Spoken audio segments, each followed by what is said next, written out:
కోటారెడ్డి శ్రీధర్ రెడ్డి గారి గురించి జగన్మోహన్ రెడ్డి గారు 5-6 సార్లు మాట్లాడారు.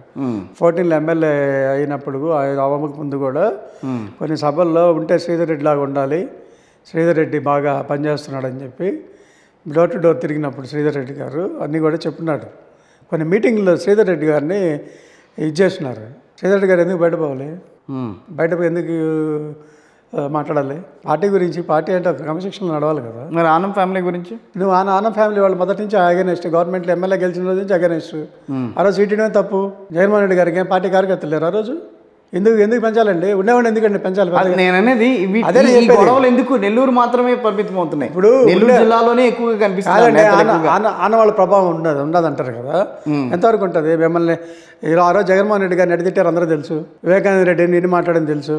ఎందుకు వెళ్ళి ఉండదు సార్ సీటు? ఏం లేకపోతే ఏమవుతుంది? ఒక సీటు పోతుంది, అంతే కదా. ఆ రోజు మనమే చేసిన తప్పు.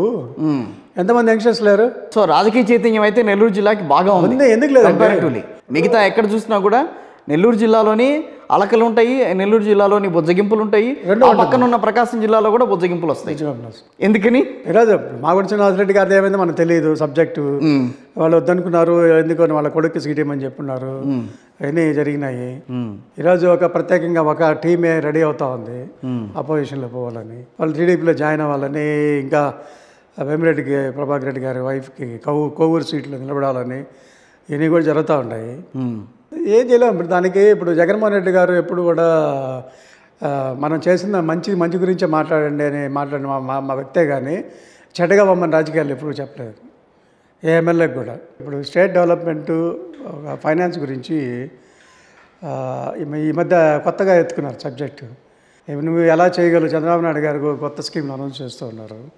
1,26,000 కోట్లు బడ్జెట్ అవుతుంది. అది దానికి ఎట్లా ఫండ్స్ ఉంటాయి అది ఇది అని మాట్లాడుకున్నప్పుడు నేను సంపద సృష్టిస్తానని మాట్లాడుతున్నారు. అది ఏ విధంగా సంపద సృష్టిస్తారో మనకు తెలియదు కానీ ఆల్రెడీ జగన్మోహన్ రెడ్డి గారు సంపద సృష్టిస్తూ ఉన్నారు ఆల్రెడీ. ఈరోజు పోర్టుల గురించి మాట్లాడదాం. ఈ పోర్టుల గురించి 4 పోర్టులు మంచి పోర్టులు వస్తూ ఉన్నాయి. రామాయపట్నం స్టార్ట్ అయింది. ఇవన్నీ కూడా వచ్చినప్పుడు ఎంత బిజినెస్ అనేది నెల్లూరు వాసిగా నాకు కృష్ణపట్నం పోర్టు వచ్చిన తర్వాత కృష్ణపట్నం పోర్టుకు సంబంధించి ఎన్ని ఫ్యాక్టరీలు వచ్చింది నాకు తెలుస్తుంది. అవును, ఆల్రెడీ ఎన్ని ఫ్యాక్టరీలు స్టార్ట్ అయినాయి. ఇప్పుడు అదాని వాళ్ళు టేక్ ఓవర్ చేసిన తర్వాత ఇంకా ఆ రోడ్లన్నీ డెవలప్ చేసి ఈరోజు ఒకప్పుడు రొయ్యల చెరువులు ఉండేది ఆ ఏరియాలో అంతా. ఆ రోజు 20,000, 10,000 ఎకరా ఉండేది. ఈరోజు 1 కోటిలో పోయింది ఎకరాలు. ఈ డెవలప్మెంట్ అనేది, సృష్టి అనేది వస్తూ ఉంది, రెవెన్యూ వస్తూ ఉంది. ఎందుకు రావట్లేదు? రైట్. ఈరోజు 17 మెడికల్ కాలేజీలు, గవర్నమెంట్ మెడికల్ కాలేజీలు స్టార్ట్ చేస్తున్నాడు. 1900 ఇప్పుడు దాదాపు స్వతంత్రం వచ్చిన తర్వాత నాకు తెలిసి మొన్నటి వరకు 11 గవర్నమెంట్ మెడికల్ కాలేజీలు ఉన్నాయి. అది ఇప్పుడు కొత్తగా 17 మెడికల్ కాలేజీలు స్టార్ట్ చేయడం జరుగుతూ ఉంది.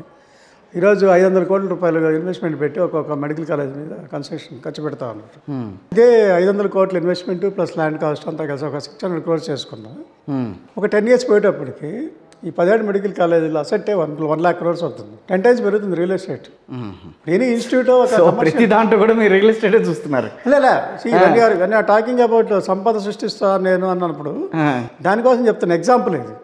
ఇప్పుడు అట్లే ఆర్బీకేలు, ఫిజికల్ హెల్త్ సెంటర్స్, మన ఇది విలేజ్ క్లినిక్, మనకు లైబ్రరీ, డిజిటల్ లైబ్రరీలు, ఎన్ని స్కూల్స్ నాడోనేటి కింద స్కూల్ డెవలప్ చేసినట్టు ఇవన్నీ ఎత్తుకున్నప్పుడు ఇప్పుడు ఇప్పుడు మనం 30 లక్షల సైట్లు ఇచ్చినాడు. అవును, ఎంత రెవెన్యూ వచ్చింది గవర్నమెంట్కి? నెక్స్ట్ ఈరోజు ఫ్రీగా చేసాడండి. రేపు వాళ్ళు అమ్ముకున్నప్పుడు రెవెన్యూ ఎంత వస్తుంది జనరేషన్? ఓకే, రెవెన్యూ లోటు గురించి మాట్లాడుతున్నాం కదా. ఇవన్నీ రేపు రెవెన్యూ వస్తుంది. రేపు ఓకే ఎక్కడికక్కడ రెవెన్యూ స్టార్ట్ అవుతుంది.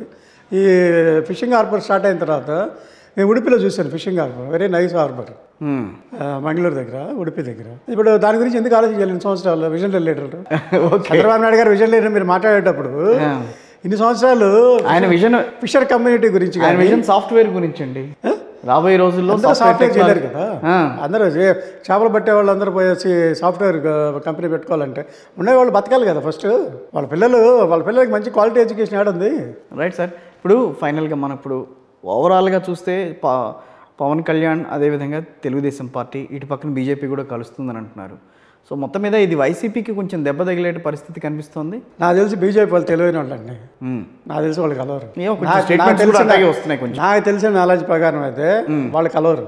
ఎందుకంటే వాళ్ళు డైరెక్ట్గా ఇప్పుడు ఎట్లా ఈ టీడీపీ జనసేన 2 పోతే మనమే ఆల్టర్నేట్ అవుతాం అని చెప్పి పవన్ వీళ్ళని చెప్పేసి అనుకుంటారే కానీ 99% నాకు తెలిసి కలవరు. నెక్స్ట్ ఆల్టర్నేట్ వాళ్ళే. టీడీపీ కూడా అదే ఆలోచిస్తోంది, బీజేపీతో కలవకూడదని ఆలోచిస్తోందేమో. అంతే కదా. కొన్ని సెక్షన్ ఆఫ్ ఓట్స్ మనకి దూరం అవుతాయన్న ఆలోచన. అది ఇప్పుడు బీజేపీ అనేది ఇప్పుడు నేషనల్ వైడ్ పార్టీ, ఈరోజు రాకపోయినా పర్వాలేదు, వాళ్ళు ఆల్రెడీ వాళ్ళు 300 నుంచి 400 సీట్లు వస్తాయనే దీంట్లో ఆఫ్టర్ రామ జన్మభూమి వాళ్ళు అగ్రెసివ్గా పోతూ ఉన్నారు. దాని ప్రకారం ఏందో డెవలప్మెంట్, కరప్షన్ అనేది లాస్ట్ కానీ వీళ్ళిద్దరు కలిస్తే మాత్రం లాస్ట్ మనం 2019 గణాంకాలు తీసుకుంటే ఇప్పటికీ చూస్తే కనుక ఏదైతే టీడీపీ జనసేన కలిస్తే వైసీపీకి కొంచెం ఓట్ షేర్లో పర్సంటేజ్లో కొంచెం. ప్రతి ఒక్క సర్వే సంస్థ కానీ, ప్రతి ఒక్క టీవీ వాళ్ళు కానీ, ప్రతి ఒక్క డిబేట్ చేసేవాళ్ళు ఈ పర్సంటేజ్ ఎందుకు మాట్లాడుతారో నాకు తెలియట్లేదు. ఆ రోజు మీకు 39%, 40% చంద్రబాబు నాయుడుకి వచ్చింది, 49% జగన్మోహన్ రెడ్డి గారికి వచ్చింది, 51% వచ్చింది. ఇది 5.65% పవన్ కళ్యాణ్ గారికి వచ్చింది. ఇవన్నీ మాట్లాడుతున్నారు కదా, ఈ రెండు ఎట్లా క్లబ్ అవుతాయి నాకు అర్థం కాలేదు. ఎందుకు క్లబ్ కా ఎట్లా అవుతుందండి? రెండు పార్టీలు కలిసి పర్సంటేజ్ మాట్లాడతారు కదా. ఒక కాన్స్టెన్సీలో పవన్ కళ్యాణ్ నిలబడిన దగ్గర 60,000 ఓట్లు వచ్చి ఉంటాయి. 60,000 ఓట్లు, దాని తర్వాత ఇంకో 4 కాన్స్టెన్సీలు 60,000 ఓట్లు వచ్చి ఉంటాయి. ఆ కాన్స్టెన్సీలో పడిపోతుంది. ఆ ఓటు పర్సంటేజ్ ఎట్టగలుస్తుంది వీళ్ళకి? 60,000 ఓట్లు 10 కాన్స్టెన్సీలు వచ్చి ఉంటాయి. మిగతా అంతా 2-3 వేలు. లైక్ తెలంగాణలో ఒక్కొక్క కాన్స్టెన్సీలు 2,000, 3,000 వచ్చినాయి పవన్ కళ్యాణ్ గారు నిలబడినప్పుడు. నోటా కంటే తక్కువ వచ్చినాయి. అవును, అప్పుడు అక్కడ ఎట్లా యాడ్ అవుతుంది ఓటు పర్సంటేజ్, ఎట్లా యాడ్ అవుతుంది వాళ్ళకి? సెలక్షన్ చూసి వాళ్ళు అట్లా కాదుగా, టీడీపీ జనసేన రెండు కలిసి పోటీ చేస్తున్నప్పుడు. కరెక్ట్, మీరు చెప్పేది కరెక్ట్. పవన్ రెండు కలిపి చేస్తున్నారు. 19 ఎలక్షన్లో లాస్ట్లో 10,000 రూపాయలు పసుపు కుంకుమకి ఇచ్చావు. అవును, అదొక 5% ఓట్లు వచ్చి ఉంటాయి. ఆ 5% తీసేయండి. ఇప్పుడు అలా వచ్చారా? అలా అనుకుంటే ఇప్పుడు నెగిటివ్ ఉంది కదా ప్రభుత్వం మీద. ఆ నెగిటివ్ 5% యాడ్ చేసుకో. ఇప్పుడు కొత్తగా నెగిటివ్ 5% మాట్లాడుతున్నాం. ఓకే, అవుట్ ఆఫ్ 36%, 30%, 35% ఏదైతే చంద్రబాబు నాయుడు ఉందో ఆ 5% తీసేసి కొత్తగా స్కీములు వచ్చిన తర్వాత, ఒకప్పుడు బీసీలు అంటే చంద్రబాబు నాయుడుకి తెలుగుదేశం పార్టీకి బ్యాక్ బోన్ లాగా పనిచేశారు. ఒక యాదవ కమ్యూనిటీ అయితేనేమి, మిగతా వాళ్ళు అయితేనేమి, అందరూ కూడా చంద్రబాబు నాయుడుకి బాగా ఫర్గా ఉండేది అన్ని ఏరియాల్లో.